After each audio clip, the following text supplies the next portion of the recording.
We have been punishing you with a lot of AFS screenings lately, so they're good movies. They're literally before we walked in, she's like, "Can I pick the movies next time?" And I was just like, "Did we see Wicked for the podcast? Did we see any of these things that people might actually want to hear us talk about?" No, we didn't see any of those. We're seeing Three Women and Thieves Like Us at the Austin Film Society Theater. So because we care about numbers on this podcast, chasing trends, y'all. I have a feeling this week Wicked will be down, Three Women way up on Twitter. There's only 2 women in that one.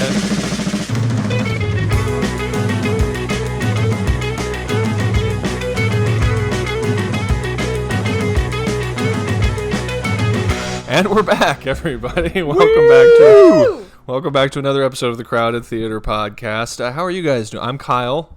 I'm Taylor. I'm Cliff. Hey, how are you guys doing? Feeling good. Feeling glad to be back post-holidays. Not bad. Yeah. No, post-Thanksgiving holiday. Mm-hmm. That's true. Yeah.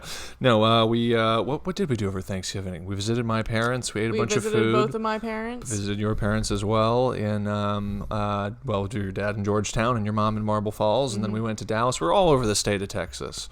And Cliff is my brother, so he was along for the ride, as we have the same parents.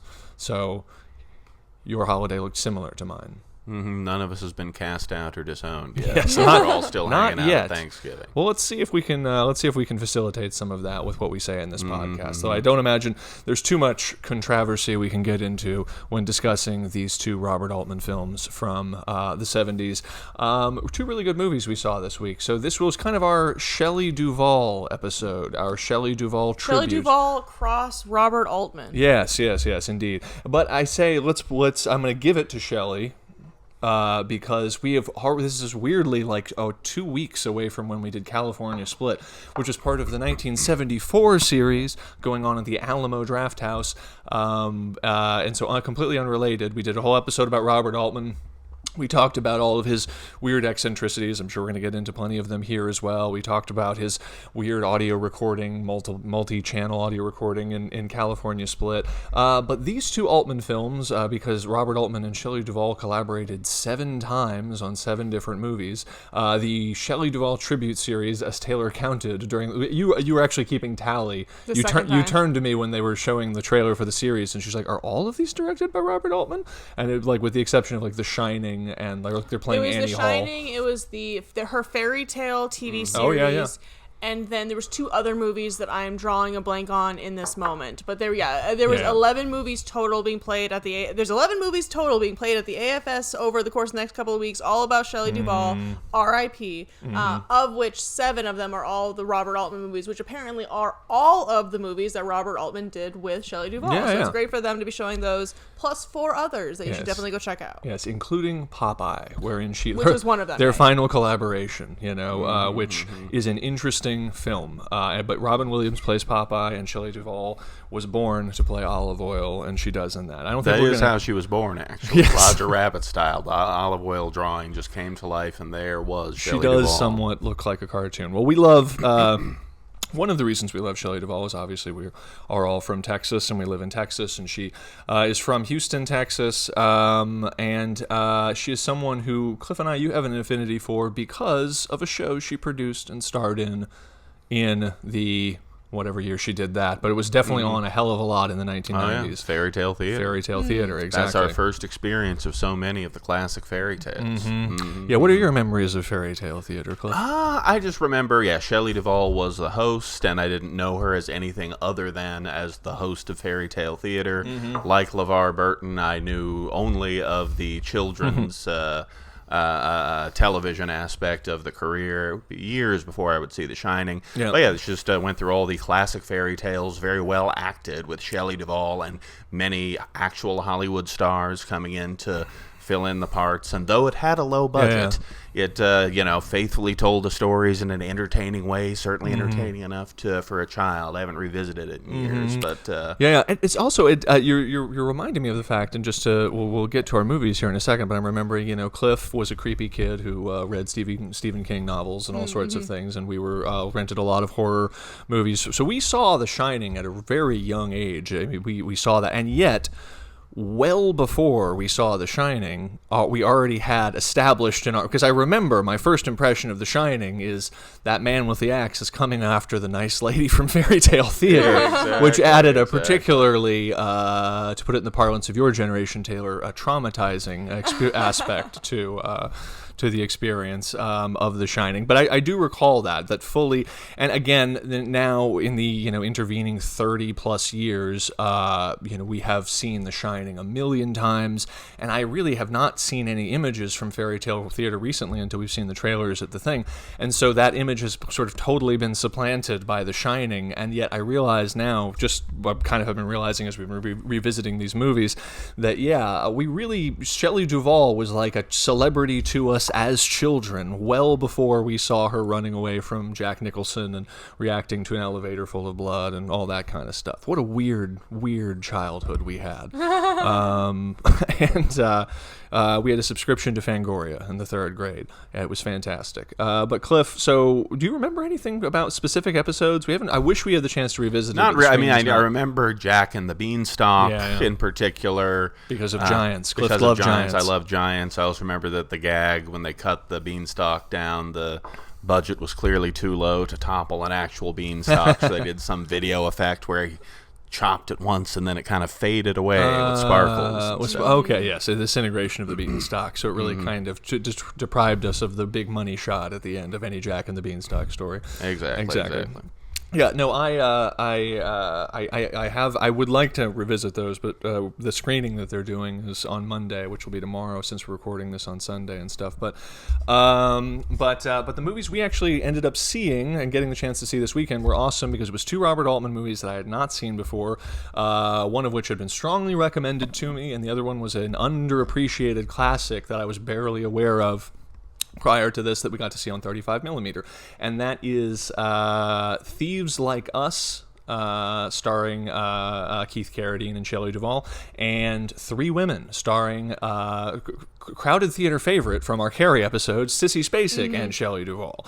And on some level, just to touch on that in terms of a fantastic Texas pairing, I was very excited to see Three Women, really knowing nothing going in, but just because Sissy Spacek and Shelley Duval were in it, and especially when you're getting sort of the year after Carrie, you're getting peak Spacek, you're getting peak Shelley Duval, that it for a while in this movie, and we'll get into it more later, but the movie is the special effects of the movie are just that you're kind of getting to see what it would be like if Shelley Duval and Sissy Spacek just like moved to LA, got an apartment together, and you're like, I'd watch that whole fucking movie for a fucking, nothing crazier has to happen. Let's just see them get jobs, pay the rent, I'd watch that for 90 minutes. But so we do get that, and then we get a hell of a lot more. But before that, I guess 2 nights ago, we saw on 35mm Thieves Like Us, a Robert Altman movie that, and I'm going to totally cheat and look at my computer here, but yeah, Thieves Like Us came right after The Long Goodbye and right before California Split. So right as sandwiched by the 2 films we were discussing at length last time, and yet I was scarcely aware the film existed, and they even every person I've seen make reference to it thus far has talked about how it wasn't a hit in its time, and it was like criminally underseen and very rarely gets the chance to be screened. So the fact that we got to see it on 35mm with, surprisingly, a much bigger crowd than Three Women. I think that was maybe a time thing. It was at 7 p.m. versus 5:30. Who knows? But it was a really crowded theater for this screening of Thieves Like Us, and I was really pleasantly surprised. I was also pleasantly surprised that it was a coherent film, because I owed it to Taylor to see something as we were facing two new Robert Altman movies. I was like, is this going to be more Brewster McCloud on the one hand, or is it going to be more, The Player or whatever? And thankfully, I think you got really into Thieves Like Us as well. As you said, what did you say on the way out of the theater? I said, overall, knowing where the movie goes, I like the movie. During it, I did not like the movie. Expand on that. What does that mean? I am biased, and this is not an actual criticism of the film. This is a criticism of myself as an audience member. But I have a hard time watching movies that are a little bit slower or a little bit more drawn out. I do have a little bit of I need to see the action mentality in movies. And knowing where the movie is building to and goes to, tough it out, it's worth it. But during it, there's a little bit of like, okay, where are we going? But then I think that also just we'll talk about more. We have been punishing you with a lot of AFS screenings lately, so you know they're good movies. They're literally before we walked in, she's like, "Can I pick the movies next time?" And I was just like, "Did we see Wicked for the podcast? Did we see any of these things that people might actually want to hear us talk about?" No, we didn't see any of those. We're seeing Three Women and Thieves Like Us at the Austin Film Society Theater. So because we care about numbers on this podcast, chasing trends, y'all. I have a feeling this week Wicked will be down, Three Women will way up on Twitter. Let's go with that. So anyway, there's only 2 women in that one. There's 3 women exactly. in the other one. You get 50% more women and a lot of witchery too. I mean, at least one of them's a witch in both movies. So anyway, but no, I can understand that you went in somewhat cautious about Thieves Like Us. So just to sum up real quick, Thieves Like Us is a bank robber movie set in the 1930s, is the easiest way to say it, which was very, you can't really talk about a bank robber film from 1974 set in the 30s without making a lot of direct comparisons to Bonnie and Clyde, which came out in 1967, a few years before, and kind of ushered in New Hollywood and all these things, and a lot of the trends that Robert Altman would later be writing.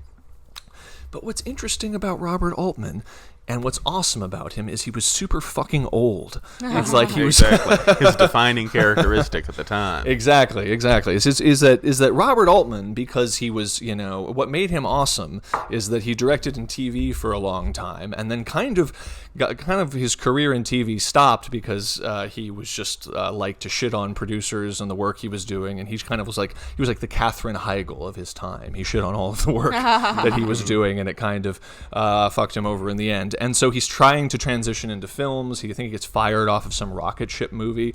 I remember was covered in the documentary about him we saw a long time ago. And he ends up then making MASH at like 46 and becoming this like counterculture hero figure, film, like avant-garde filmmaker. That's what we're waiting for, Kyle. 46. That's the breakthrough year.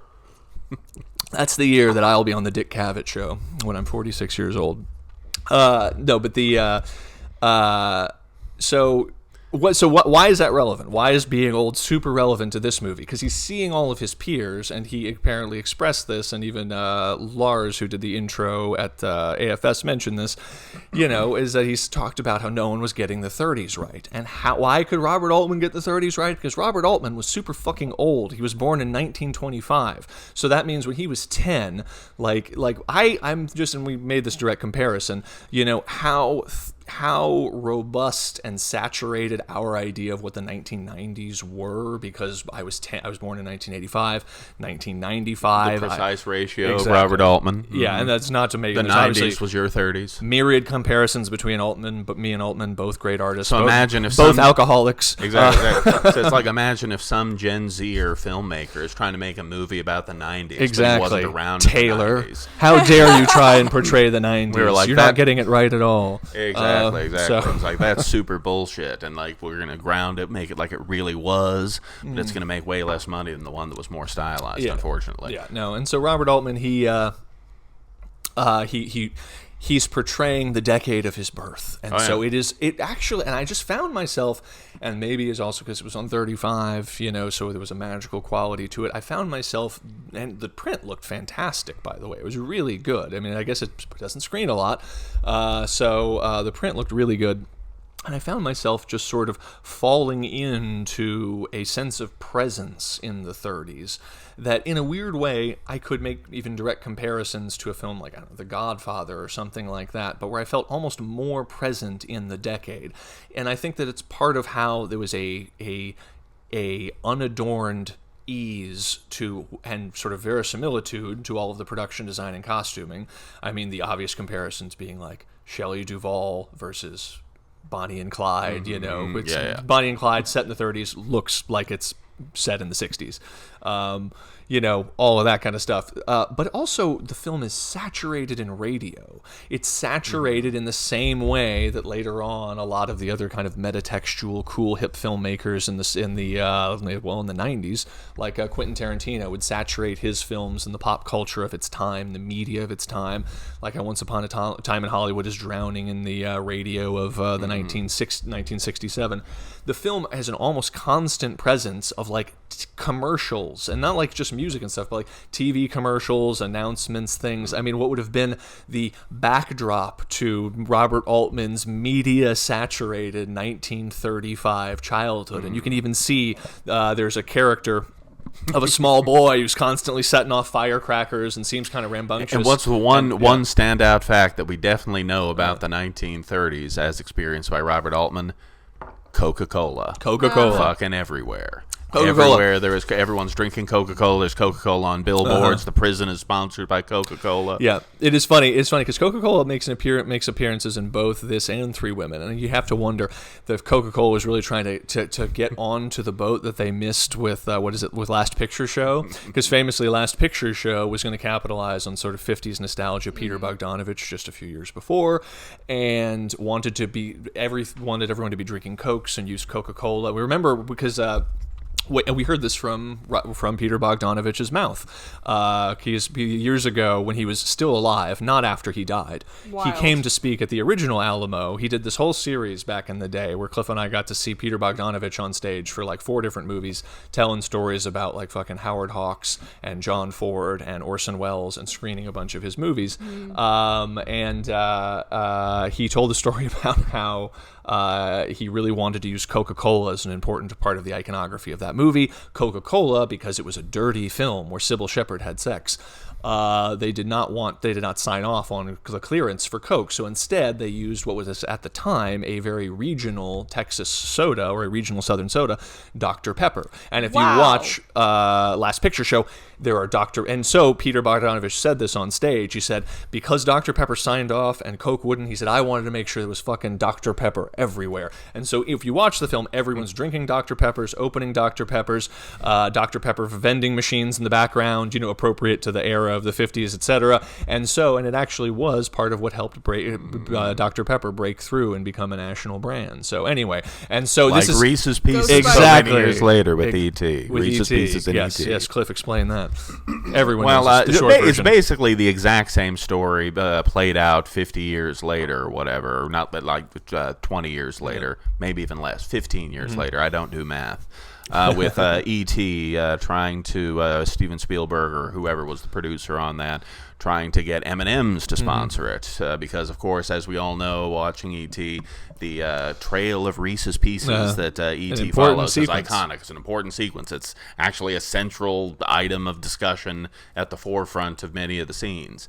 And M&M's wouldn't go in for it. Reese's Pieces, then a faltering brand, or at least a much less popular brand, signs up for it, and now Reese's Pieces, it's tied to that classic film that everybody saw. Yes. It's no doubt its sales went up, just like Dr. Pepper in that those way, years earlier. In that way, Thieves Like Us has a similarity to the film Mac and Me. Because as we can see, in the same way that Mac and Me was then therefore produced by M&M's and Coke and all these other things to try and capitalize on that trend, we can see that obviously Thieves Like Us is a callous and commercial attempt to sell us Coca-Cola through this tragic romance of This ill-fated book lovers, adaptation. this novel adaptation set in the 1930s, with all of these very natural, homely-looking people. I don't know. I can't take this any further. Fun fact, I will Anyway. just a side note, I did look up the book on Goodreads, just like a book website or whatnot. 136 reviews about this book that's probably almost over 100 years old. Oh, very cool. Interesting. Not very many, which is significantly not that many reviews. Yeah, well, what else did you find out about the book? Nothing too crazy, because Goodreads didn't have like a very big I was hoping to like read the synopsis of the book. I did not achieve that. But I did find a little bit of a spoiler alert, or a little bit of a change in story. The movie has the big finale being witnessed by the girlfriend, or tell us now and then we'll return to it later. The short version is in the movie you see Shelley Duval's character witness the climax. We'll tell you what the climax is in a little bit. somebody dies. And then in the book, Shelley Duval's character Kichi is part of the dying. Like, she also dies in the big Guns of Glory. Yeah, so they both die at the end of the book, not unlike Bonnie and Clyde. And that's sort of, not knowing much about this movie, that really was the question, is how Bonnie and Clyde are we going to get? And the answer is pretty Bonnie and Clyde. As Bonnie and Clyde, even with the slow-mo, not as well utilized as Bonnie and Clyde, but going for... But a really good sequence with a lot of really cool stuff. Definitely happening. So anyway, so to kind of talk about the movie real quick, set in the 30s, Keith Carradine, who is perfectly cast. He really does, in the costuming of a 30s guy. He looks like fucking Conrad Veidt or some weird like gaunt 30s guy with a big weird face. He somehow evokes the period. One thing we can say about this is that it's a bank robber movie. I'll get into the plot in a moment, where our main two romantic leads that emerge are Bonnie and Clyde, if you will, are Keith Carradine and Shelley Duval. And one of the things that, not unlike Three Women, this film has going for it is they are less perhaps overtly than Sissy Spacek and Shelley Duval, but Keith Carradine and Shelley Duval are perfectly cast together. They just feel right as a couple. They 100%. just feel naturally like each other's opposite number. They're both their scrawny physicality, the really unforced ease that I was actually really kind of taken aback with Keith Carradine. Like, I've seen him, like, I saw him playing like the handsome sort of man whore douchebag guy in Nashville, and that was my main point of reference for him. Also here beardless and with a kind of goofy bowl cut and stuff, completely different kind of persona. Yeah, and just that whole thing, like that whole scene on the porch, his oh shucksness feels so very authentic in a way that perfectly mirrors the very authentic oh shucksness of Shelley Duval, which I was even kind of taken aback with, like that whole thing about like, don't you got a fella? Well, most girls have got a fella, and it's just like the whole. Most girls got. Yeah, exactly. They just feel perfectly matched to each other, and I guess credit to Altman as well for that. But the performance, I don't know, there's just something so beautiful, beautiful casting, and that really is the heart of this story of three robbers who we see escape from prison at the beginning, sort of just go on this on one level. Somewhat good. It was very much evoking "Oh Brother, Where Art Thou" at the beginning. The three prisoners escaping, and the opening shot is on a bunch of prisoners being taken on unconventional transportation on the rails. So very much evokes all the images of the beginning of "Oh Brother, Where Art Thou." So good to see the connections between those. The Coen brothers clearly watch this movie. No, absolutely. In the same way that we were noticing that, after years of watching like Long Goodbye, all the references to Shabbos and everything, just clearly, the Coen brothers are fans of Altman. Yes, little winks in Big Lebowski and all that. Anyway, so we start with this beautiful, incredible, crazy shot of a prison cart racing down the railways, just like literally like a flatbed on rails racing across a vista, and this never-ending 360 shot, which starts on them, the prisoners, and then continues to pan as the prisoners disappear over the horizon, and then continues to pan over the water, and then picks up with a tiny little boat, and we're just hearing a conversation about fishing, and so maybe these two guys are fishermen, and one of them saying, "Hey, the best time to fish is at night," and then they arrive at the shore, they get out, the shot continues, they get out onto land, now they're just moving along on foot, and they're watching and then a car is approaching in the distance, and we're just continuing this 360 movement, this long zoom-in shot. And we eventually put together that these two fellas, our main guy, Bowie, Keith Carradine, and God, what are the names? I'm totally going to cheat because they have... It was like Chickabow. Yeah, T-Dub is... Chickamau and T-Dub have all escaped from prison. They've hopped off of the prison cart. They hijack a car very quickly thereafter, and very quickly thereafter, and which I just shout out to the taxi driver. I'm like, I know you're standing right there. I'm not going to be opening my eye. I just thought that was fun. Was so fun. They gave him an extra couple scene or a couple moments on screen. That was great when they tell the driver to close his eyes, and so he just keeps talking to him like, I know you're still there, as they disappear into the woods. You got to think, no one could be stupid enough to do that in any movie ever, but that guy, they found him. The guy who, my favorite part, when we first see that guy and the convicts are pointing him out driving the car, they refer to him as that guy who sells marijuana to the kids, which in the 30s is hilarious. But you know what? I believe it, because Robert Altman lived in the 30s, Exactly. and he knows it. Exactly. And the Hearst papers were calling it marijuana by then anyway. Yes, so yes. Yeah, there is an authoritative verisimilitude behind this marijuana reference, Yes. so we know that people were toking up even in the mid-30s. That's how jazz happened.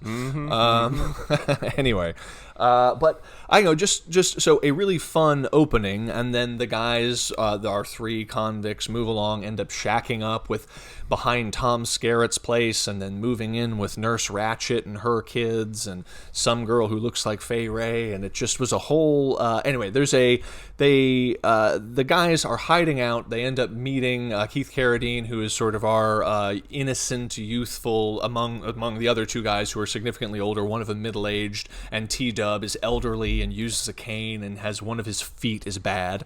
I could never tell if that was an injury that happened on screen or if he'd always been injured. It was something to do with his toes or whatever. I think it was whatever it was. I missed it. But the thing is, so he's limping along, and Keith Carradine is sort of the most youthful of the three. He really does kind of come off like a kid. I think he had at one point mentioned he was younger than 25, maybe 23, because she had just turned 21 or something. Yeah, and so they end up under their drawn straws for their first bank robbery, and they realize that Keith Carradine has no experience. He can barely, that he can't rob banks, and so eventually we kind of see just this sort of elegiac episodic story of them robbing banks, hiding out, sort of trying to form a kind of family unit with the people who they're shacking up with, but the pressures of the law on their heels, or the circumstances of life, of the depression that is sort of evidently all around them, eventually catch up with them, and they all get blown away. So I was just going to throw out just the people that they're shacking up with is very quickly mentioned. So they escape from prison. They have to find a place to stay for a while. So they go to T-Dub's brother's wife's house, who has a young child, the firecracker child, and then maybe a just 18 daughter that's going to hair school, but then her husband, T-Dub's brother, is still in prison. So she is trying to get her life together, trying to keep her whatever, but due to her loyalty to T-Dub, lets them sleep there for a while. And then T-Dub loves her daughter. Yes. Which I gotta say, that's another thing that was great about, again, just the design and everything of the movie. Is you have like the daughter girl who's flirting with has this platinum blonde hair and these thinly sculpted eyebrows, which you see pulled off maybe with a lot more panache in movies trying to affect the 30s, but where it feels like an affectation. Whereas, again, and I don't know exactly why, I'd have to see the movie again, but just there's, again, a kind of authoritative verisimilitude to all of the unadorned the rest of the film, that when her character comes in with her blonde hair and her sculpted eyebrows, but still looking kind of disheveled and just sort of like, yeah, this is my look, but she's not really done up at the time. It, again, just feels like, oh, I get it. People did look like that back then. That must have been what it was like when your, dolled up older sister or whatever the thing was looked like Fay Wray, and it just feels like, I don't know, I feel like I felt settled into the period, like I was seeing into the 30s more so than with many other films set in that period. But go ahead. No, I was thinking two things simultaneously. I was thinking, one, that's cool to kind of get a little peek of like the modern day red-haired hairdresser with all her tattoos and her funky tattooed on eyebrows is that, the blonde haired with her penciled in whatnot. And then simultaneously you were mentioning just the authenticity of her hair and whatnot. I remembered in Three Women, just as a quick reference to the hair in Three Women, Shelley Duval was doing her hair, and I just heard she had like curled her hair and then crisscross bobby pins, and I had seen that only once when my grandmother used to put her hair up to go to bed in. Yes. It just brought very nostalgic memories. Like, oh, that's how she kept her curls all day. No, I think all of the interesting sort of period details and sort of and just, I don't know, all of the different cinematic textures in both the films were really. And this is just a kind of spoiler alert. We really like both films a lot. Thieves Like Us was fantastic. I'm really, really glad we got the chance to see it. Three Women we'll dive into in a moment, as people also who are really big fans of Mulholland Drive. Are you wearing a Mulholland Drive shirt? I'm wearing Mulholland Drive. I didn't even notice until now. But Naturally, people who are big fans of Mulholland Drive and have once upon a long time ago seen Bergman's persona, it was interesting to kind of see this movie. But anyway, before I move on to Three Women, to kind of get into it. I don't know. So the backdrop of the movie doesn't have, which is kind of nice about it, it doesn't have a tremendous amount of plot. Like, I mean, slowly the law catches up with the guys. They eventually turn on each other in certain ways, or at least one of the guys turns bad, goes to prison, etc. Fantastic sequence at the end. Fantastic prison escape sequence at the end, which I will always get to. We're Talking about films films that surprise you by actually having a really rockin' third act when you weren't expecting them to.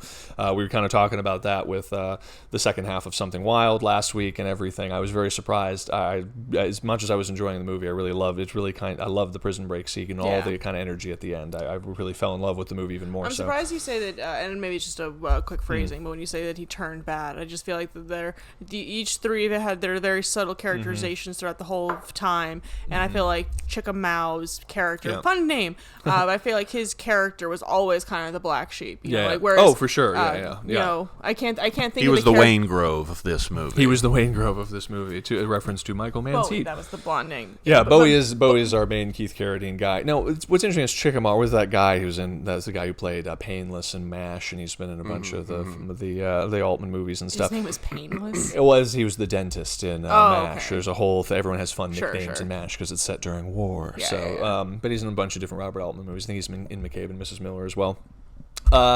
But you see kind of right from the get-go that the guys, they say repeatedly over and over again, thieves like us, and, you know, you'll never put three guys together like us, as if they're kind of very Three Musketeers. Yeah, three buds. But you see that Chickamau is the one who, and there's the interesting thing about him is it would be one thing to portray him as very violent or as the Wayne Grove, as the guy is like the bad seed, but instead it appears that he is the guy who perpetrates the violence when it is necessary. Like, he's the guy who, after Bowie crashes his car into that other car and hurts the other lady, and she's laying there with her broken leg, and then the law catches up with him, that it is Chickamau who saves him by blowing those two guys away. But it is after blowing those two cops away that he starts to drink and doesn't come out of his room, and you see that he is the guy who is actually sort of bearing the psychological consequences of all of these bank robberies, because he's which the one I really enjoyed, honestly. Kind of like no, go ahead. No, not nothing too crazy, but I just really enjoyed. You kind of saw the violent guy very non-textually regretting, or maybe not regretting it, but just like really soaking in his actions. And I feel like at that time you kind of would expect maybe more of like a 2D villain or a 2D character, and he was just not very explored per se, but just very easily observably complex, to the point where when his kind of character arc completes, that is to say, after the spectacular prison break sequence, not to get ahead of ourselves, when he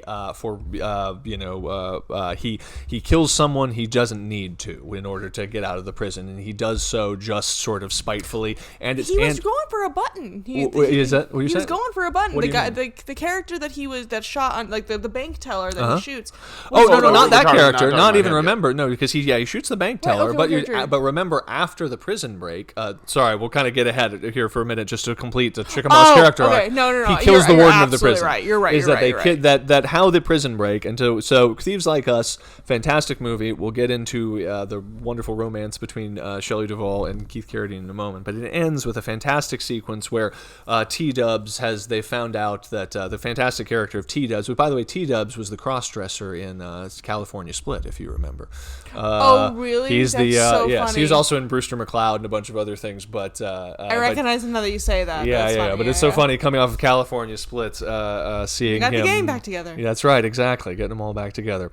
But what is the fucking thing? What was I just talking about? Oh yes, the prison break sequence is that literally Bowie, who just looks like a nice innocent boy with a nice innocent face, just drives directly into the prison. A believable sheriff. Yes, pretends to be a sheriff, asks to see Chickamau, and then they kidnap the warden, drive him, use him just like they do with the guy at the beginning of the movie. Yeah, exactly. Kidnap him, and in a scene that somewhat parallels that, except instead of them disappearing into the woods while that guy says, "I know you're still there," Bowie waits with the car. He goes off into the woods to tie up the prison warden, and Chickamau then kills him. But the interesting thing about Chickamau, and what I like about what you were just saying, is yes, it does kind of non-textually, just through performance, build a character arc in. I mean, obviously the choice is to murder, and us seeing the effects of it, but to the point where we don't need to see him kill the warden. We know that he has turned vengeful and angry at the world. And I don't remember honestly if it was before or after that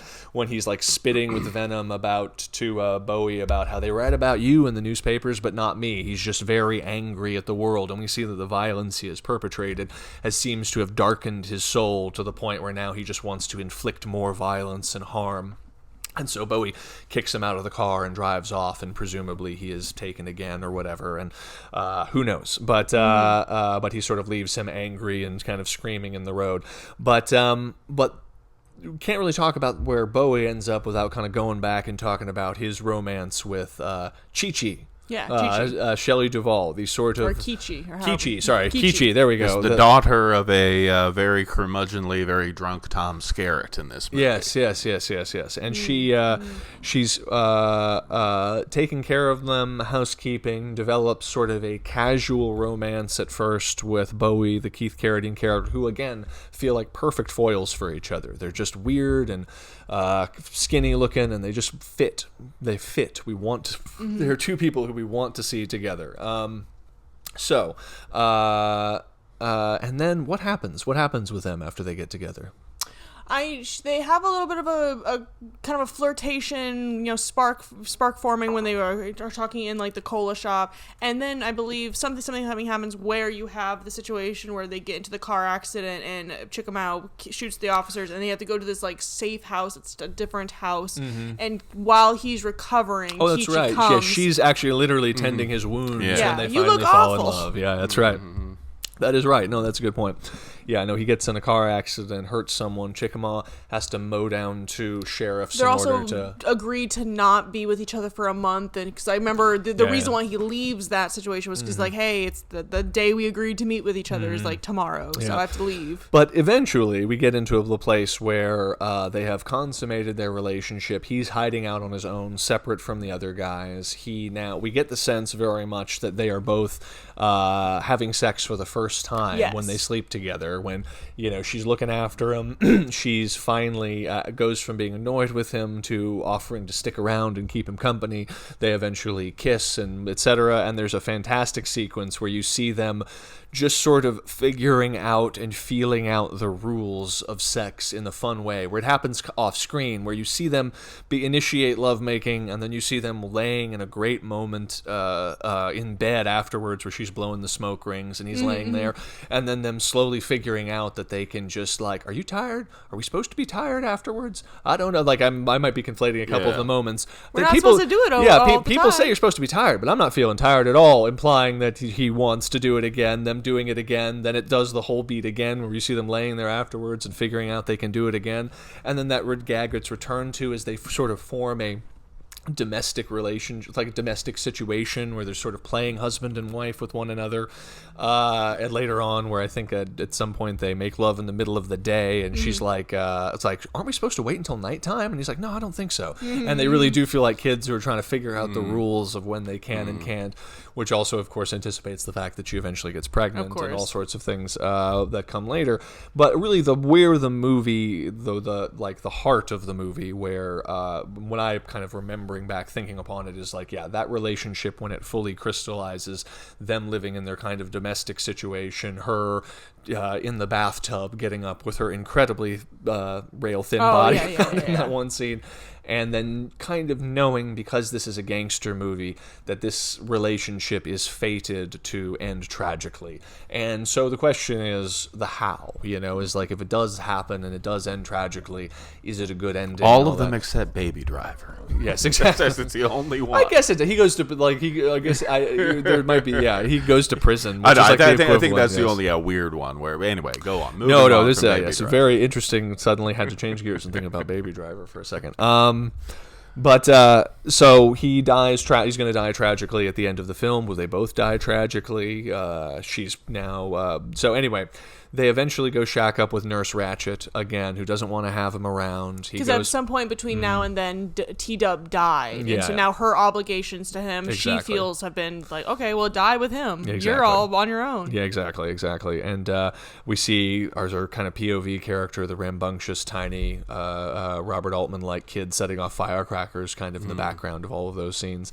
And eventually he goes off to spring Chickamauga and then return. And throughout all of this, their domestic bliss, their domestic whatever, has been coded with a very clear symbol, which is this blanket that is 62 years old, that she pulls over him when she's taking care of him, that she's constantly has wrapped around herself. It's a very unique looking, interesting blanket. But the film is like a patchwork quilt exactly. blanket. It's a patchwork quilted blanket, and in this film set in the 30s, it is supposed to be already 62 years old, so representing, a better time, all of this sort of just representing family and all of this kind of stuff that they're hoping and aspiring to maybe seed and build themselves.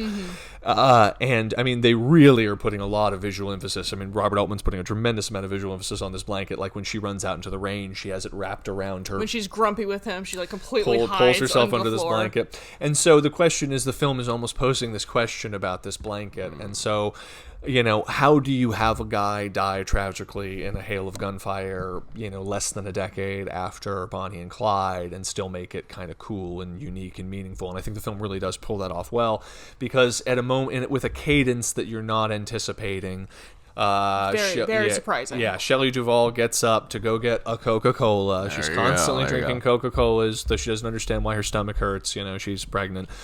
She goes to get a Coca Cola. Nurse Ratched grabs her around the middle and pulls her back in because, of course, she has betrayed Keith Carradine. Never trust Nurse Ratched. He should have known.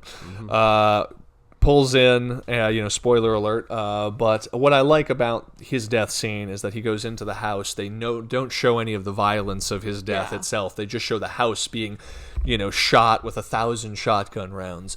The house looks remarkably unharmed despite how many shotgun rounds have hit it. Yes. Just the windows break, and that's a lot of shotgun rounds. Like those walls would have been sawdust. It doesn't matter. It's all a dream anyway. They couldn't afford a cabin. Yes, exactly. So, but still, and then they have concealed his is the reveal going to be that he cleverly hid himself under the floorboards? Probably not in this kind of a movie. Is the reveal and he's going not to, that bright? Is the reveal going to be him running out and screaming your name, whatever? No, the reveal is after a long the film has you after all of these gunshots. You see in slow motion Shelley Duval tragically kind of calling after him and being held back, and it makes you he takes his time making you anticipate as the guys go into the house, search, and come out. And what do they come out with in the most surprising but inevitable way?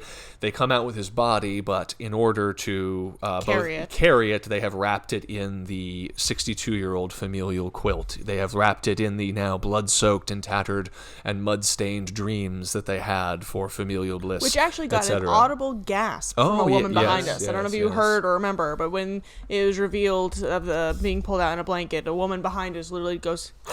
Yes. And I think it's interesting to think about why, because it's one thing to talk about it as a symbol, and it's easy to use that word, but it makes it feel like it's something that is very abstract, very disconnected, very cerebral. But what does that mean cinematically? It means that at the same moment that Robert Altman is concealing from you even seeing his dead body, his body is now wrapped in this blanket. At the moment we are confronted with the tragic consequences of what's happened to them, well, Bonnie and Clyde and many other films do that through just showing the havoc wreaked physically upon the people. Here are our sexy two young lovers, and one of them's Warren Beatty, and one of them is, what's her bitch? And they get blown away, and Faye Dunaway, there you go, sorry, I drew a blank.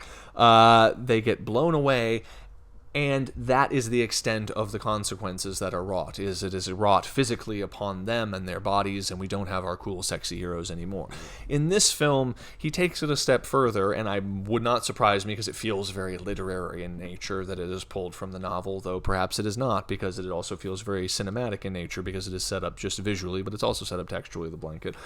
But he's making, at this moment, we're seeing the final confirmation of Bowie's death. His death is shrouded in something that is reminding us of the sweetest, nicest, most homey, most creamy vanilla center of our hopes and aspirations for these two kids earlier. Because when that quilt meant something, and very much And on the visceral level, I'm sure the old lady gasping behind us is gasping because of the violation of this heirloom, that's now being used in a utilitarian way to carry his blood-soaked body and then being dropped in the rainy mud. Truly, and it's this priceless heirloom that's being violated. And it's making us feel that violation because all of the moments where we most hoped against hope that what if this film's different and the rest of the movie is just about them falling in love and having kids and starting a farm. All of those emotions are so literally wrapped in that blanket. She's literally wrapped in that blanket for so many of them. So the film doesn't allow us to the distance of seeing the hail of gunfire and violence and then later on having to kind of put the full narrative experience of the movie together. Both things are simultaneous.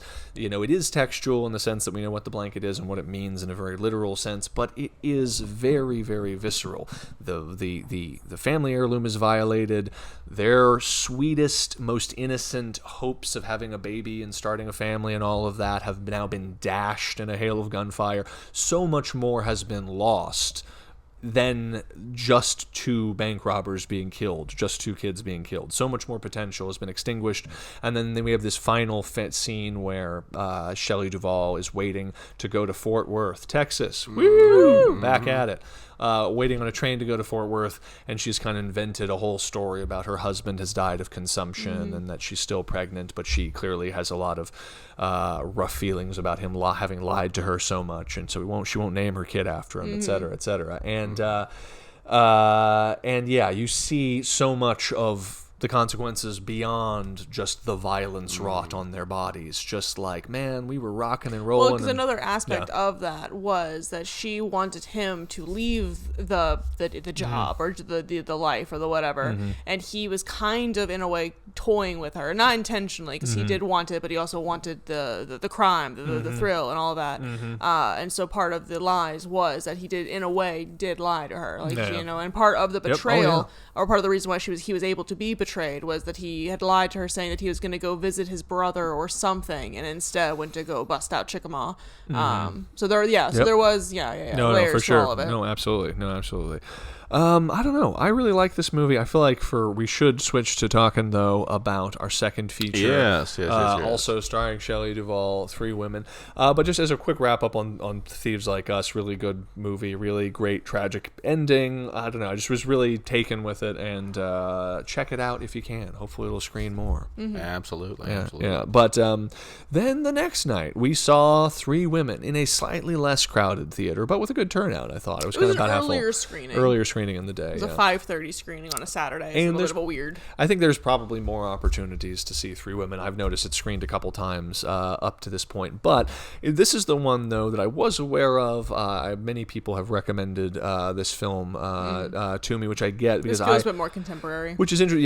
Yeah, well, also just the fact that I've touted the film Images, which I really like, and I also really love The Player. And I think of the different threads of films in Robert Altman's filmography, I think that this is a film that fits very much at home with Images and with The Player and that sort of thing, and with other films obviously that you and I love very much. It feels very similar to Mulholland Drive in various ways, as opposed to say the more kind of goofy, chaotic, satirical, overwrought ensemble pieces like Nashville, et cetera, et cetera, et cetera.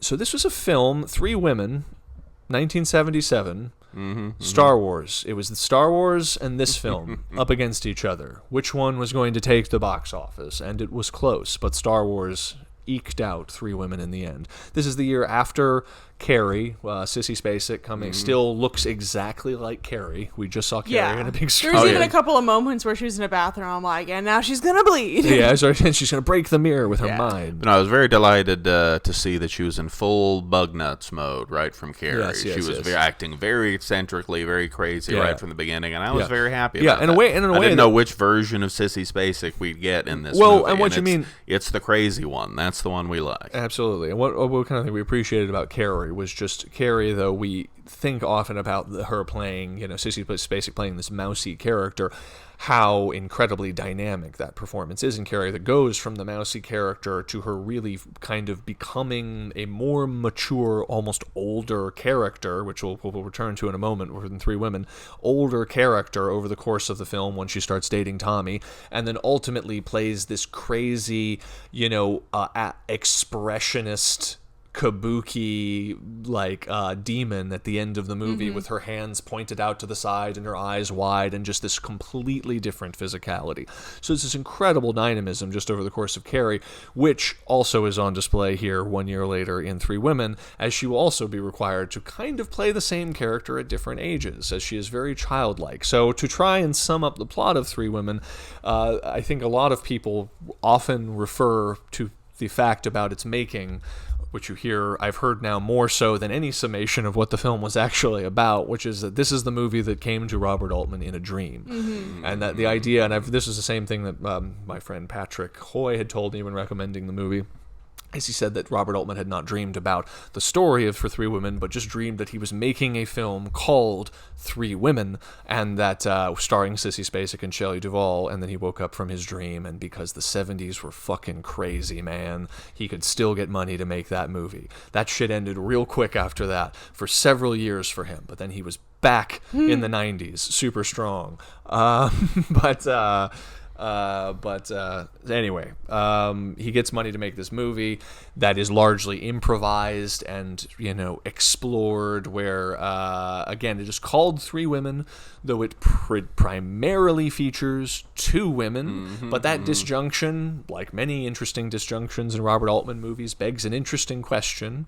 Taylor's now pulling on a blanket because it's finally become cold in Texas, and we're right by the fireplace. There's no fire going. Right. So we should do an episode with a fire. That would be pretty cool. Nice. We'd have to move the table away, and otherwise we'd roast our nuts.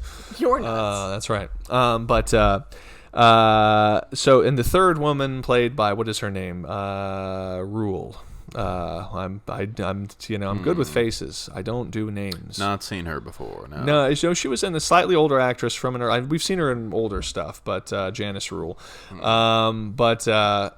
So it begs the question, who is the third woman? And Janice Rule's character of Willie in the film, all these names will be important here in a moment, is really, she's present through her art. The three main characters are Millie, Pinky, and Willie. Indeed, and that is super, yes, indeed. Super well, in a weird way, they are Millie, and Willie, but again, let's not get ahead of ourselves.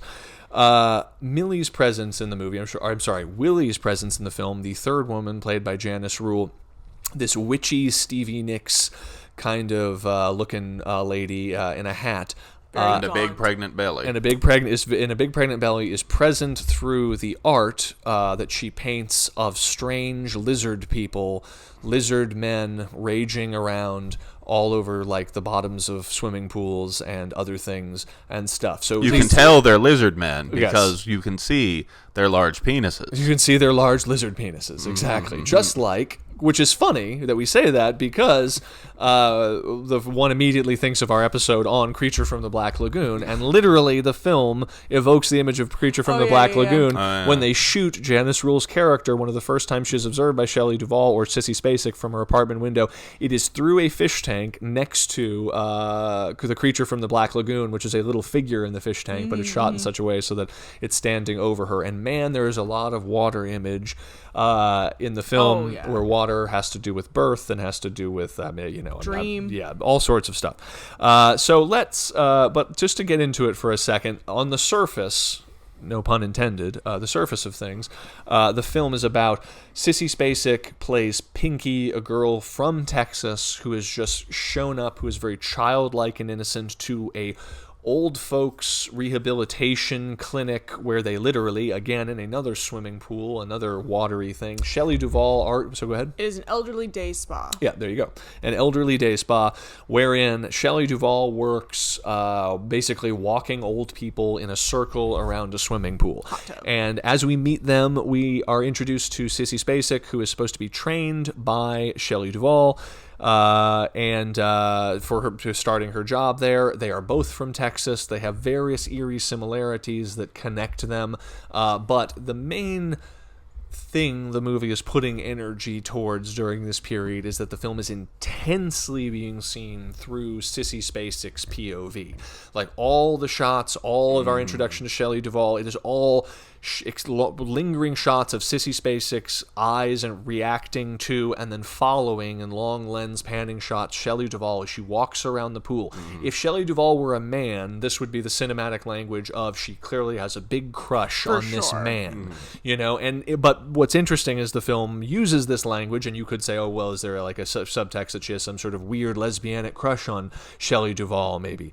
Mulholland Drive. Yes, on the surface, this movie is very Mulholland Drive-y. So in case you're wondering what you're in for there. I was going into this cold. I didn't know any connections between anything. But yes, we'll get into many, many more details. But in many, many, many ways, you can see that David Lynch was deeply influenced by this for Mulholland Drive. There's definitely a lot of obvious comparisons. To make. But so what begins to happen is both characters are very weird. Pinky is very, very childlike, and even all of her behaviors in the film are very childlike. She almost behaves in a way that, as a character study or a behavior study, seems to portend ominous things. She likes breaking rules. She likes kind of behaving in a kind of... She likes blowing bubbles in her soda, all sorts of things. Dunking her head underwater. Yes. And to Shelley Duvall's character... Mischievous. Very mischievous, very childlike. She seems to be acting too young to be working at this spa, basically. Yeah, exactly. Weirdly. And Shelley Duval, and she's obsessed with Shelley Duval, and Shelley Duval's character of, Millie, Shelley Duval's character of Millie, also very strange, dressed almost entirely in yellow, almost like she is pulled from a different prior era of some kind. She looks very contemporary to the period, but very of the past. You see that she stands out, as we will later find out, in contrast to all of the hip, laid-back Californian people that occupy the weird apartment complex where she lives. She looks like some sort of artifact from a previous era, wanting to invite people over for dinner parties with pigs on the blanket and decorate and have doilies and all sorts of things.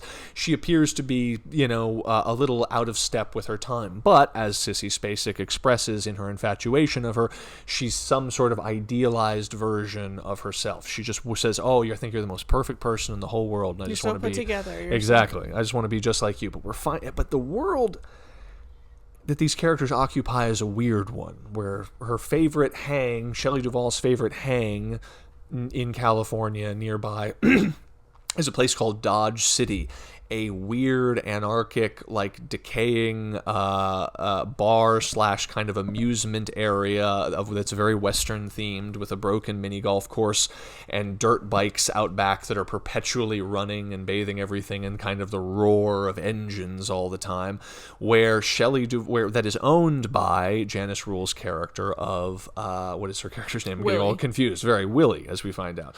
And Edgar, her husband. And Edgar, yes. And Edgar eventually ends up having some kind of relationship with all three of these women.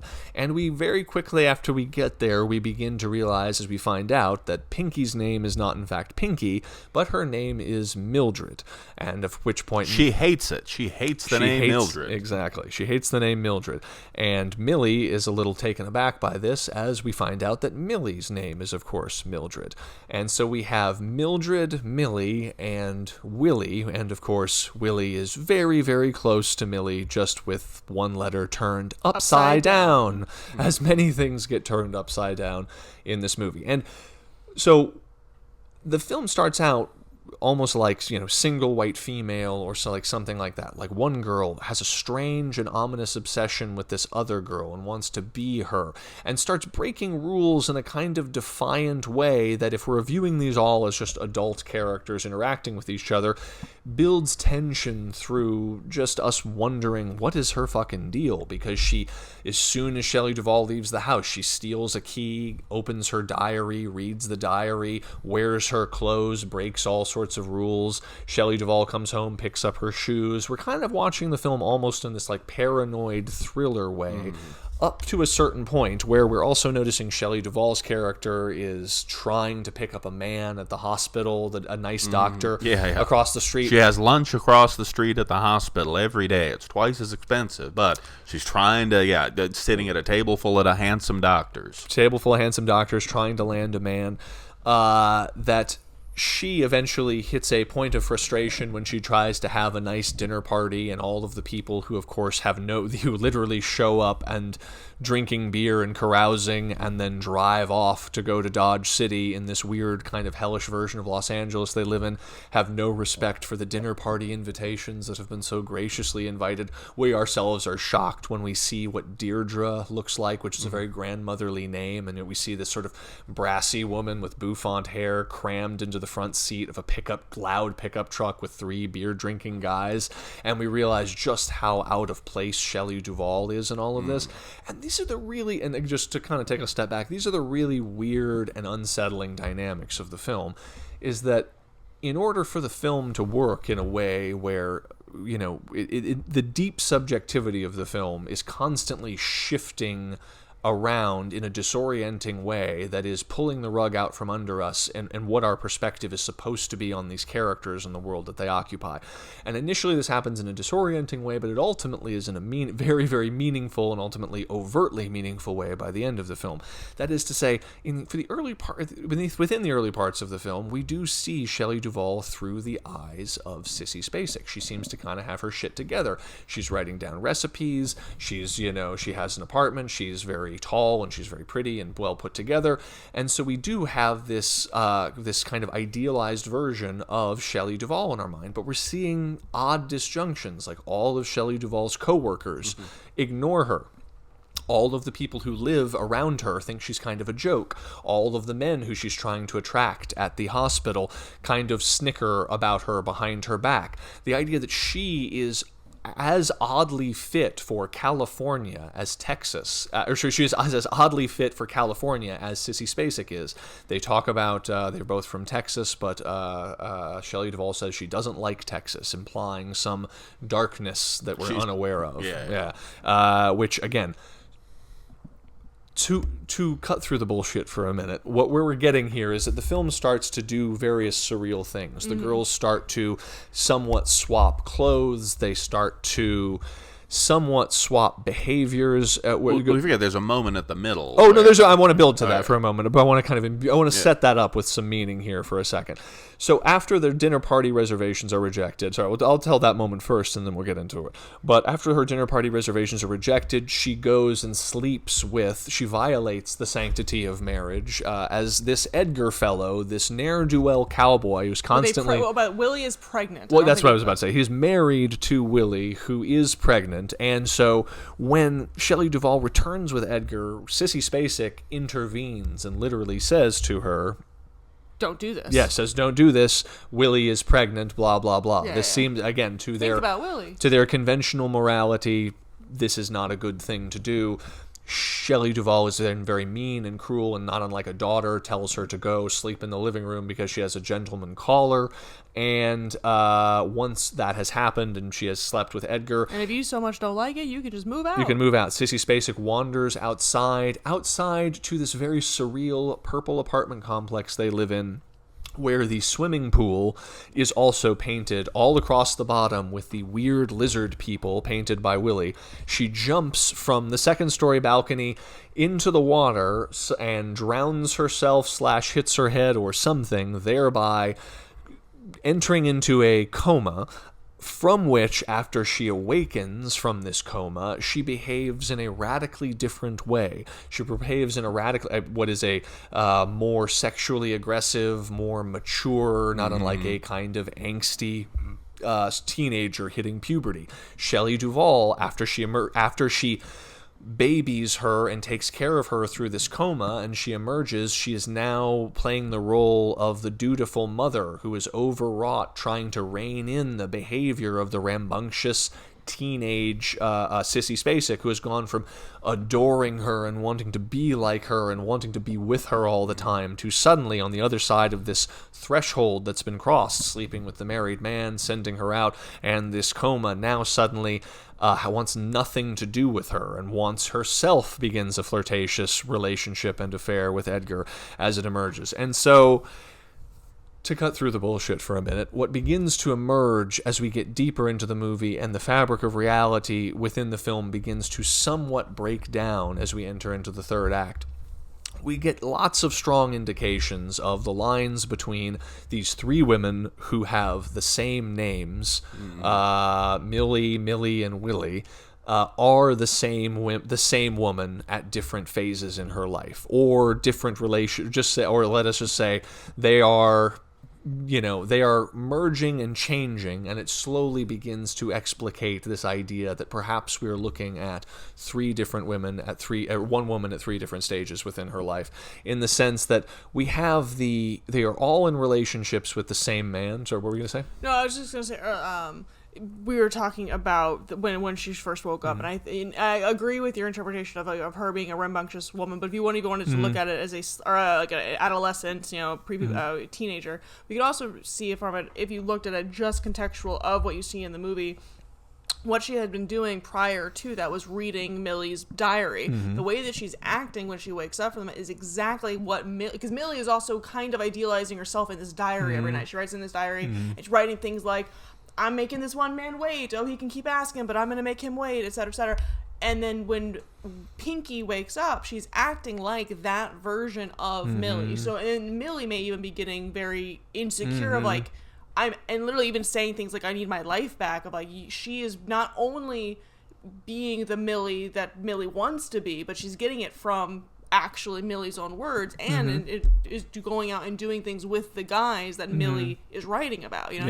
She's now the in this part of the movie, she's the object of desire of all of the men in her apartment complex. She is also no longer going to the dinner parties with Millie. She's having dinner with the men that saved her life. And doing shooting at the range and having her hair all nice and curly, which is we even see that that one of the attributes of Millie is the fact that she is constantly creating little lies around her life to hide the fact that everyone around her is very rejecting of her, especially like the men in her apartment complex.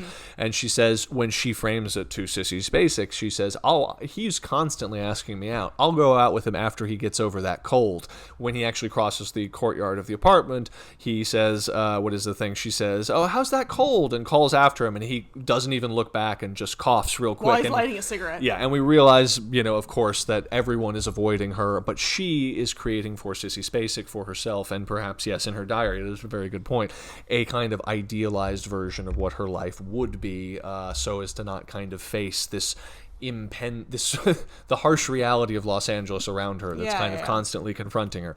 But I don't know, what's interesting about this is that we're seeing the identities of the women kind of merge and switch around in ways that feel odd and reality breaking. I mean, obviously, like the diary you just mentioned, which begins factually as Shelley Duval's diary, and it is a violation when Sissy Spacek is stealing the key and opening it, etc. Later on, Sissy Spacek who is supposed to be the same character, is writing in the same diary, and reacts with tremendous possessiveness and jealousy when Shelley Duval has now who's now reading the diary that is actually factually Shelley Duval's diary. All of these things, but Shelley Duval is not responding to Sissy Spacek as if, who is this crazy girl who has moved in with me? Her relationship is entirely one of a loving mother, or is entirely one of someone who is now trying to mother her, trying to take care of her, and we're seeing each of these girls kind of cross, or we're seeing each of them cross these weird thresholds. Sissy Spacek from like girlhood into adolescence, Shelley Duval from being a almost superficial teenager, not unlike what Sissy Spacek becomes, to becoming a worrying mother who is obsessed with her own child and trying to take care of them.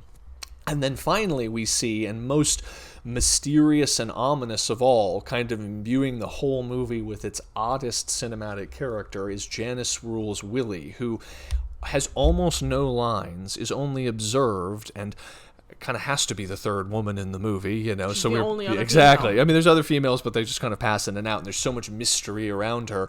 Whereas dark eyeshadow around her eyes is pregnant, is literally this symbol of maternity, of crossing this threshold from the immaturity of girlhood into the maturity of motherhood, etc., etc.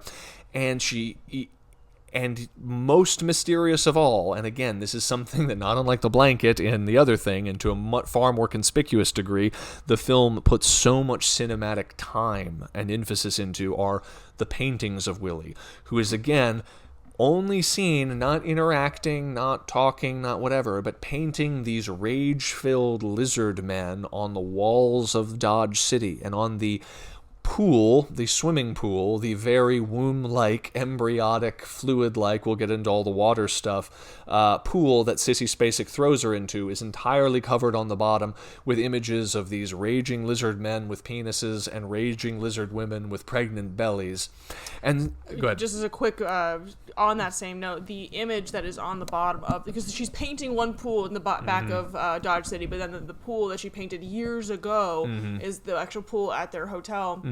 And the image of the three, and I paid attention to it, is a woman facing, a pregnant woman facing away from a couple, assumedly the male of the coupling, running in fear into the arms of another woman, painted on the bottom of the hotel, and that is pretty significant. That's true. It's kind of what ends up happening there, because the only time we then see Willie at this place that she presumably owns is, strangely, when Sissy Spacek throws herself into the water.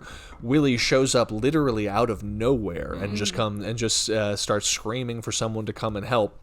Pulls her out of the pool because, as again, it is a pretty unambiguous symbol, the death of the innocence of Sissy Spacek, the death of the innocence of this character, and it's reflected across multiple levels. It is simultaneously probably the decision that Shelley Duval eventually made to not marry a doctor but settle for some guy like Edgar, and ended up in a weird world because of that.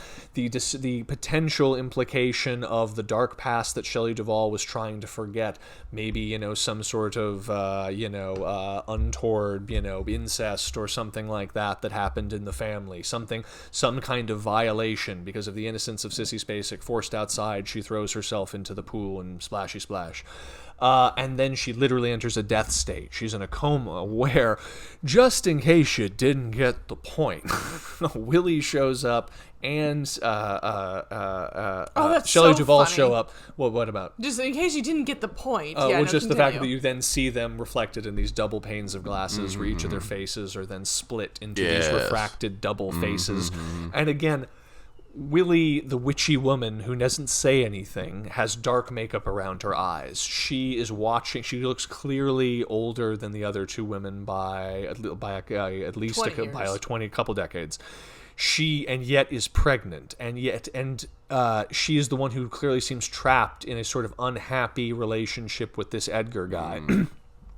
We begin to get the impression, and it is very cool that, and I can say, having read or seen basically nothing about what the film was about, this was very much, the film works in the sense that this was the idea that was getting over, and we'll get to the denouement, that very end, a little bit later, which kind of explicates some of these ideas. But you begin to get very much the sense, I began to be struck by the sense that I think Willie, the artist, the person, just like Tom Hanks in here, who is the one creating art, because the film is a work of art, is our POV character. The film is not without logic, just like Mulholland Drive. There are all sorts of things that one can say logically to put together the meanings of the film. It's just that it has a dream logic to it, with characters changing places, swapping costumes from pink to yellow, where colors have meaning. And because the film has this kind of weird dream logic to it, you get the sense that Willie is the dreamer, and that she is the one who is the old woman who is now looking back on the various stages of her life, kind of all layered on top of each other. The innocent girl who potentially left Texas because maybe some bad things happened, the one who completely tried to reinvent herself as Shelley Duval, this idealized version of herself. Shelley Duval herself sometimes, who is even kind of spectral even at the place, the spa. When we first meet her, she's interacting with everyone. Later, Sissy Spacek is interacting with people, and no one even hears Shelley Duvall's voice because she's a projection in some weird way. It feels like almost of Shelley Duval, of Sissy Spacek. But we have this whole, we can see that the whole trajectory of this woman's life moving, probably feeling very out of place, coming from Texas, wanting to have a more colloquial, conventional life, and it just feeling out of step with the sin and the lack of regard, like Deirdre, that is impinging upon her life, causing her greater and greater stress until, all the weird things like weird bosses asking her about social security numbers and all this bullshit, until she eventually, because no doctor and no hip guy will want to be with her, settles for a man like Edgar, which is what we see why the crossing of the threshold of Shelley Duval sleeping with Edgar is the moment that Sissy Spacek throws herself into the pool, and Willie, now the future version of her looking back on the critical mistake that was settling for a man like Edgar, etc., is there in literally in the water to mourn in real time the death of her innocent self, the girl from Texas, all of that's final death. And you're kind of watching the film and you're like, oh, this is kind of hip. It's real subtle and subtextual and all of that. And then in a cool way, and I'm glad the film went there by the end of it, the film kind of explicates these ideas a little bit more. Let's, Cliff, talk to us about what do we see, what happens kind of in those last few minutes. At the very, very end? Yes. Well, I guess we kind of got to talk about the birth scene first. Say, actually, before we talk about the birth scene, where I thought you were saying, you were saying to expedite it, but maybe not. I liked the scene very quickly, and I'm seeing it. I see the scene differently now that we're talking about it. Is that while Sissy Spacek's character Pinky is in her coma, as a way to try and get her to wake up, Millie goes out and goes and finds her actual parents, who she doesn't necessarily have a bad relationship with, but doesn't necessarily is looking for, but out of sheer hope and guilt, goes and finds her parents. When Pinky does awaken, she constantly refers, even when later on, when she's kind of back together but not quite, refers to this I don't know who those people were, if they're saying they're my parents. There's a whole scene where we see Millie with going through great pains and trouble, including getting in trouble at work, to bring into town the parents of Pinky. When the parents show up, they do look surreally and conspicuously too old to be the parent. They look like these weird Dust Bowl people. They look the appropriate age to be the parents of Willie, the older woman in the movie.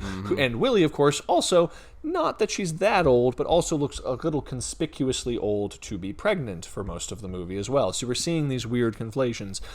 And then when there is a whole moment, and this is part of the reality breaking of the movie, is that when Pinky awakes, not only does she awake as if with a completely different personality, but she asserts over and over and over again that these are not my parents. I've never seen these people before. The nurses say something about her having amnesia, but the issue never resolves. And the parents, when we're cut to, seem borderline, again, they seem really fucking old, so they seem the incoherent. The dad's asleep. The old lady seems crazy, so we're genuinely not sure. Is she an amnesiac person? It doesn't seem like there's any plausible way that these people would have known what they knew unless, that blah, blah, blah, unless they were her real parents.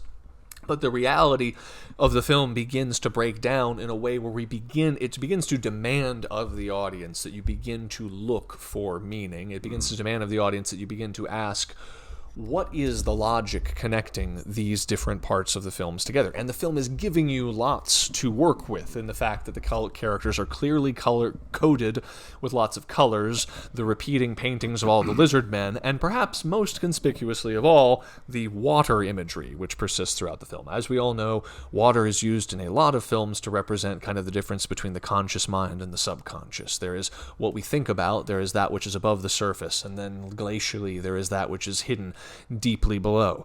Water is also very much associated with pregnancy and with, that's obviously in kind of esoteric ideas, water is associated with femininity and fire associated with masculinity.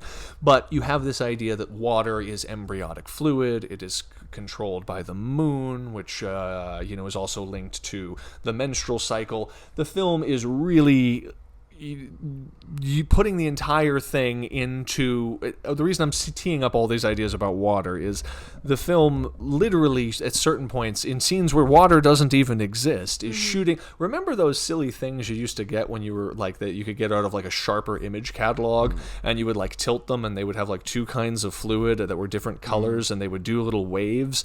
They have one of those and they're shooting through it through several moments that are very surreal. One of the early moments where we see Janice Rule at the apartment complex, we're shooting her through quite conspicuously, a water tank next to the creature from the Black Lagoon, another lizard man. How fun. We're shooting the girls' work in a swimming pool. Carrie, what is it?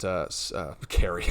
Sissy Spacek kills herself, or tries to kill herself by throwing herself into a swimming pool. Janice Rule at Dodge City, I believe, is painting murals on the wall of what I believe is a dried up swimming pool that is all dried up. So plenty of symbolism there. And the water imagery begins to become extremely overt finally when all of these threads converge on the elder woman Willie begins to give birth. They find this out because Sissy Spacek and Shelley Duval have they're now in this weird mother-daughter relationship where Sissy Spacek emerges from having a nightmare, wants to sleep with Shelley Duval in her bed. She holds her until Edgar, as the drunk, weird, abusive father character, or at least standing in, the image is very loaded of that, sneaks into their apartment, scares them, tells them that Willie is somewhere else giving birth by herself. They rush to her in Millie, who's lost her, the innocence of childhood, actually has to take care of the woman and give birth to her. And she keeps saying over and over again, I don't know how to do this. I don't know how to do this. Because this is, in a sense, this is Shelley Duval giving birth to Sissy Spacek, if you will. Or this is the birth that she would have with her marrying a J. Edgar-like guy and then being thrust into motherhood. It is occasioned by another death because the baby is born stillborn. And the entire thing is observed through the innocent, childlike perspective of Sissy Spacek watching helplessly from outside. And it is all shot, just in case you didn't get the point, literally through one of those crazy Sharper image oil water wave things. So as they're zooming in on Sissy Spacek and they're zooming in on the pregnancy, the water waves are swirling around and it looks all weird and out of focusy in a fucking Robert Altman-y way. So and then that shooting through the water, the film itself kind of dissolves into its most abstract and perhaps most Lynchian moment, or at least what we would later come to probably characterize as primarily Lynchian, where we have a strange Lynchian montage. Cliff, tell me about that montage. Oh, the dream montage? Oh, okay. Yeah, it happens right in around the birth, or etc. Right around there. Yes, I'm trying to. I now that you're bringing it up, though, it's quite literally a lot of dissolves. Is what I'm saying. A lot of dissolves between a lot of different images from the movie, kind of like similar to and other things. Yeah, too. and even images not from the movie, like an image I think of like Sissy Spacek like stabbed to death on the ground, and like more images of her being dead. It's like an image echoing the moment where she spills the red sauce or whatever on her her shirt that is later then shown to be her on the ground shot or injured or something. Yes. The cocktail sauce or whatever she spills on her shirt, anticipating her kind of symbolic death at the end of that sequence when she throws herself off the thing. So it goes into this trippy as balls fucking sequence where literally the reality of the film dissolves. Go ahead. I think this dream sequence is the nightmare that she wakes up from. I don't think this is happening. No, that is a good point. But she wakes. The dream sequence. She wakes up, gets in bed with Shelley Duval, and then they run. And there's the thing where they're shooting through the water. You're right. That is actually how it happens. But no, 100%. That is true. And I think that it's at this point where the kind of reality that's occupied by these same women, kind of temporally occupying the same space, dissolves. We have this final birth-death sequence, and then oh yes, that's right, I was trying to remember, what's the transition? What is the transition out of that reality into where we are in the denouement, the final scene of the movie, which kind of puts a button in the most delicious way on everything we've seen so far? And I realize the transition is that we see a yellow truck approaching, a truck that is as yellow as all of Millie's clothes. The yellow truck approaches. It is 3 cases of Coca Cola. It is yes, it is a Coca Cola truck, of course, that is delivering Cokes to Dodge City. Dodge City is just some random bar, the kind of weird place one might find outside of LA, like Spawn Ranch. It has a weird, dusty, old, decaying thing, but there's artsy people who live there.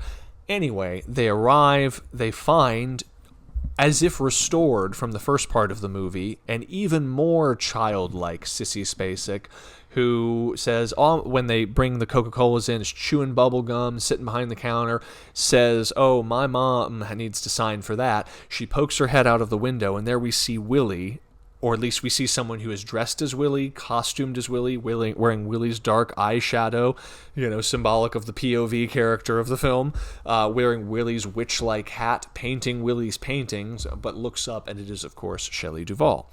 Sissy Spacek explicitly refers to Shelley Duval, who's aged up a little bit, as her mother. She comes in, signs for the thing, mothers Sissy Spacek a little bit, telling her what to do, not to do. Get your hair out of your face. Exactly. Then returns with Sissy Spacek to the house behind the place, the house where she ended up. It is referred to that Edgar has somehow died or something in a gun accident. Yeah, you presumably.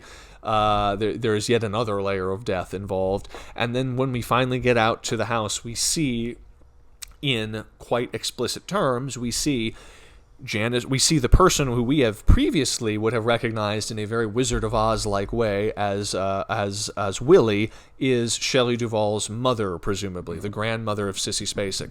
We see the person who is our other Millie, Pinky, is Shelley Duval's daughter. Which is far more age appropriate given the age of those weird Dust Bowl parents that showed up and stuff. And we're given and this is hence all of the comparisons to Mulholland Drive, etc., a glimpse into a kind of real reality, if you will. The idea that Shelley Duval is Willie, that she is this artist, probably had great ambitions to do something at some point, came to LA with a dream, probably running away from some terrible abuse in the past, but because everyone is involved with the same man is the father that abuses Sissy Spacek, the same man is the guy she settles for, the weird cowboy who's a reflection of her own father, the same man who she probably saw her mother married to, and said, "I'll never marry," or she did because that would have been her father, and never wanted to end up with herself. We see that she's viewing her film, her own life, prismically, seeing herself simultaneously in her daughter as the young girl arriving from Los Angeles, who's going to be slaughtered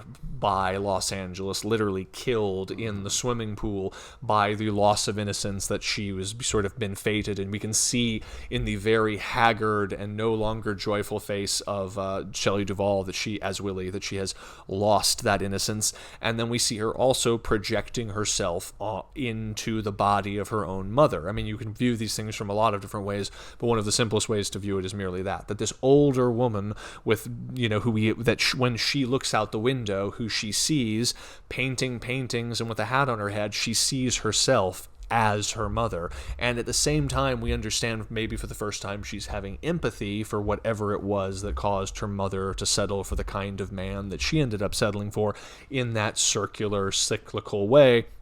But at the same time, she sees herself ending up literally basically that's sort of it. She kind of sees herself as her mother, seeing her mother as herself. I don't know. And it kind of explicates all of that in the end. And then we see them all disappear inside of a house together. Mm-hmm. And we see her kind of, not unlike the murals that she's painting, kind of seeing her whole life as an artist she's painting in this kind of tableau, free of time, not unlike with a movie like Here, like we watched last week. And not unlike Here, as we said, why not view all films this same way? It kind of invites us in that way. And what I like about a film like this and a film like Mulholland Drive, or even a film like Here, which everyone should check out, Robert Zemeckis, it just came out recently, is that, I don't know, there's this idea that, in a weird way, all films are the kind of us seeing our own subconscious, our own souls reflected through all kinds of different archetypes, all kinds of different prismatic colors, the innocence of youth being violated, the transition from youth into maturity through motherhood, all of these things. And Robert Altman kind of has a command of that in the abstract, to the extent that he can break down, he can free the film of plot, and he can free the film of really even a coherent, or even play with the idea of a reality that is breaking down in a way that, yes, other filmmakers had done before, like Ingmar Bergman, who made a film called Persona, which was very similar and kind of has two women merging into each other a little bit. But still, he has command of it to the extent that we understand that just seeing these women reflect, seeing they're breaking out of their individuated roles as people and seeing themselves reflected prismically, free of time, as child. Oh, I am both the child, I am the mother, I am the grandmother, I am the child who is yelling at myself, I am the mother who is punishing myself for my own transgressions. It brings in a very interesting spiritual idea, and something that is very cyclical and timeless, that I think is what is so provocative and intriguing about the film to watch, even though it doesn't necessarily, again, free in that delicious way that films like Mulholland Drive and like this are free of plot, or even necessarily free of a coherent narrative logic. Why does this one work and many other people's abstract bullshit not work? Is because Robert Altman actually has something meaningful to say with these three characters. And I should say... and the logic is coherent on a dream level. Yeah. It's coherent dream logic, like Mulholland Drive was as well. So it's interpretable, it's meaningful, and it's, meaningful enough that it comes across to most audiences on a first view, or at least a first view and some reflection thereafter.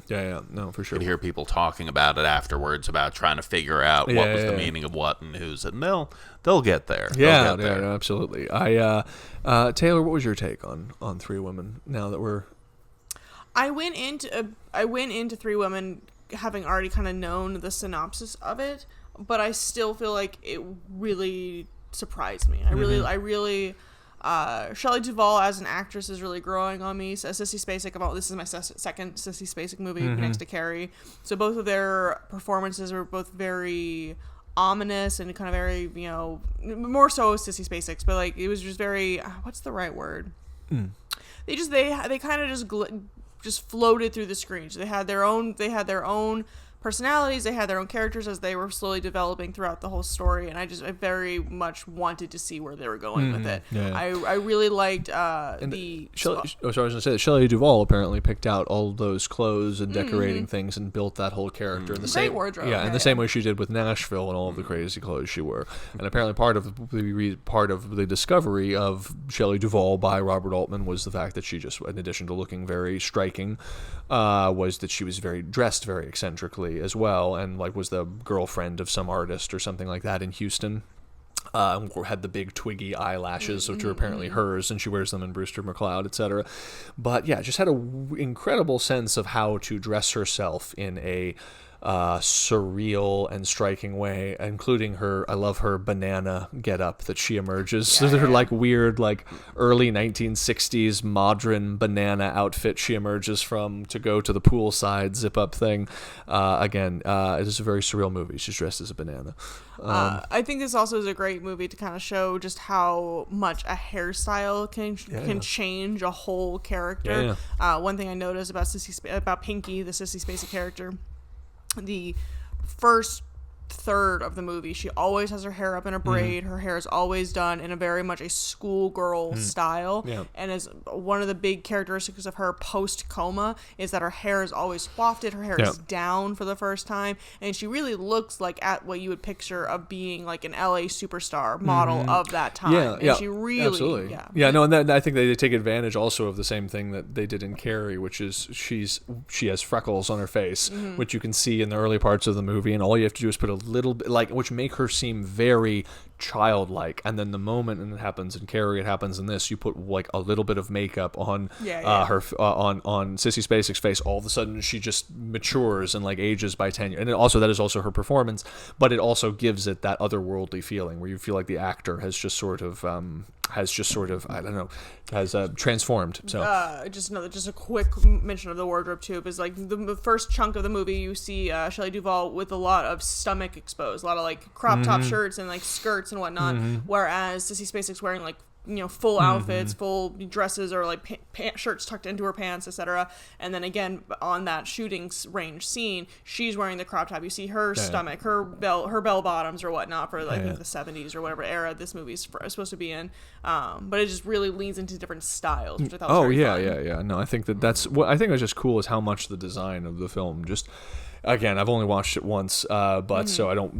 This podcast is already getting long, but the film just gives you so much fodder to think about in its striking choices, like the purple sage, purple sage, lots and all these references to Texas and to westerns, which is really great. But you have the purple sage apartments, which are very fucking purple, and we cannot help but notice that purple, of course, being the diametric opposite, the complementary color on the color wheel to yellow, and everything in Shelley Duval's apartment is yellow. But this purple apartment has weird lizard men painted all over the pool as well, because it's owned by Willie. And so we have these, again, opposite but equal sort of parallels created between it's weirdly sort of this triangle, because we have all these parallels being created between Pinky and Shelley Duval textually, and all these parallels being created visually and otherwise between Willie and Shelley Duval cinematically and in color and all these other things. And it all pays off in, I think, a really provocative and satisfying way that, I don't know, is just really cool, and it makes me want to see the damn movie again. Oh, yeah. Definitely makes you eager to rewatch there, to figure out the mystery that is this movie. Yeah. No, it is really, really cool, and I knew you were digging it, Cliff, the whole time, because you're a big Mulholland Drive guy. Oh, yeah, Cliff's loving this shit. Absolutely. I can't remember what, but early and often you get Mulholland Drive vibes. Sure. Yes. So I think, God, I feel like I have a lot to say about this. I wish we, unfortunately, scheduling-wise, the Shelley Duval Fairy Tale Theater thing is I think tonight or tomorrow or something. So yeah, so we're not gonna get the chance to see that. But see old episodes of Fairy Tale Theater because they're fantastic, and Shelley Duval is fucking great. They are on YouTube, like this podcast. Yes. And if you like all of the eccentric clothes that she wears in this film in Nashville, remember that was all Shelley Duval doing that and building out her whole character and all that kind of stuff. Anywhoozle, we should probably wrap up. I didn't do a tarot draw this week, which is insane, because this is talk about a tarotic movie, if ever there was one. This is a very Suit of Cups movie, so I'll just say that. So let's apply some intellect, Cliff. What was the appropriate Suit of Cups, the appropriate card in the Suit of Cups for this film? It's about let's see, because the Suit of Cups obviously represents water. Three women is a very water-oriented movie. Tarot reading on just three women, or do you want to do one on That's true. Well, Like Us? I could do it on Thieves Like Us, but because I'm trying to wrap up the podcast quickly, and one of the film is absolutely drowning in water symbolism, it's very easy to make a connection. Well, and then the reason I say that is, speaking of which, David Lynch's films also fill with a lot of tarot symbolism. Quite famously, in Twin Peaks, there's a fish in the percolator, is a reference to the Page of Cups card, and then in the tarot deck, which in divinatory readings means psychic intuitions, which is precisely what the Kyle MacLachlan character does. Is he has crazy, weird divinatory intuitions by throwing rocks and shit in that. And now we're talking about Twin Peaks. But what is the perfect tarot card if we were going to pick one to represent? Let me think.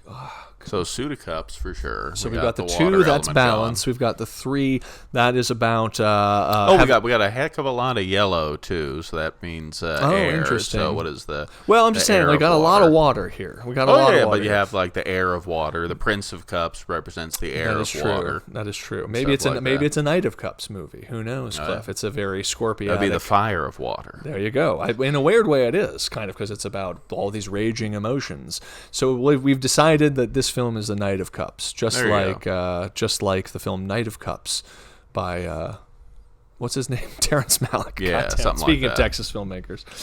But now there's only one thing left to do, is to determine between these two Shelley Duval films who was the most jacked person in this movie, because we have to give away the Full Metal Jacked award. Slim pickings on this, slim pickings. But I suppose I'd have to go with the. What was the husband, Western husband, and three women? Edgar. Edgar, Yes. probably because he was a stunt man. He said his stunt man in his true. career. He was probably the most, at least in shape, person in the movie. Robert Fortier as Edgar Hart. Robert Fortier as Edgar Hart wins the Full Metal Jacked award. As can't really give it to I don't know, Keith Carradine in the first but one. I just want to say, Cliff, just let me throw this out here.